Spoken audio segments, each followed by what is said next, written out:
Tātad pušpress vingrinājums, izmantosim svariņu un stāvot kājās. Sākumā iesēžamies nedaudz celīšos, rokas saliek elponī, elponītis skatās uz priekšu, ja?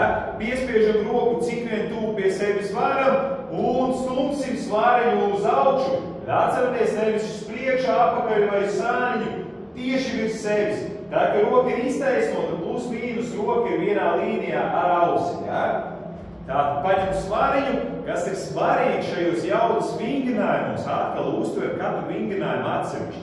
Katru reizi, ne katru vingrinājumu, bet katru reizi pilnīgi atsevišķi. Tātad es sagatavojos un ielieku visu fokusu šaut šo svariņu uz augšu. Iedomājamies, viņš jāizmet caur griestiem. Es sagatavojos un šauju uz augšu. Atkal laižu lejā, es uzlādēju, atvelku bultu.